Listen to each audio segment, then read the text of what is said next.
Jadi pemirsa, apa makna di balik pidato Presiden Prabowo Subianto pada sidang Majelis Umum ke-80 PBB? Hari ini kami ajak bersama Philip J. Vermonte, Dekan Fakultas Sosial UII. Kita akan bahasnya pagi hari ini. Selamat pagi, Mas Philip. Halo, selamat pagi. Oke, Apa Mas kabar? Philip. Kabar baik. Mas Philip, pagi ini juga masyarakat Indonesia punya kabar baik kalau ini adalah salah satu bentuk diplomasi baru Indonesia. Karena Presiden Republik Indonesia hadir langsung di sidang PBB usai absen 1 dekade. Jadi bagaimana kita mau memahami ini soal diplomasi baru yang dilakukan Indonesia di kancah internasional, apalagi bicara soal Palestina? Ya, sebetulnya dalam konteks Palestina, Indonesia sudah lama sekali mendukung kemerdekaan Palestina.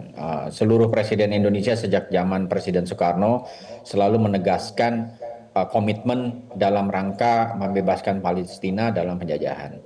Yang kedua, sebetulnya yang baru adalah komitmen tegas untuk menyediakan beberapa solusi yang bisa dibantu oleh Indonesia.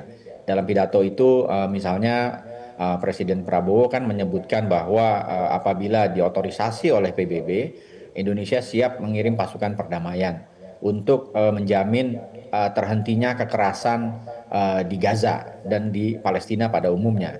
Sehingga itu menandakan bahwa kita juga membawa hal konkret di luar atau untuk menambahkan solusi politik yang sedang diupayakan oleh berbagai negara di dunia dalam rangka mencapai perdamaian yang kita harapkan, terutama bagi masyarakat Palestina. Karena ada beberapa hal sebetulnya menjadi catatan Presiden dalam pidato yang kemarin ya, bahwa PBB itu tetap menjadi instrumen paling penting dalam hubungan antar bangsa hari ini. Di tengah kecenderungan aksi-aksi unilateral dari negara-negara besar, Presiden mengingatkan bahwa dulu PBB dibuat untuk tujuan menjadi platform di mana semua negara bisa membicarakan hal-hal terkait dengan soal-soal keamanan, kesejahteraan, dan juga termasuk pembangunan ekonomi sebetulnya. Jadi baik negara besar ataupun negara kecil, negara merdeka yang sudah lama atau negara yang baru merdeka, semua harus mendapatkan manfaat dan harus didengarkan suaranya di PBB. Dan Presiden, yaitu Indonesia juga mengingatkan tujuan-tujuan awal pembentukan PBB ini di tengah situasi konflik di berbagai tempat di dunia.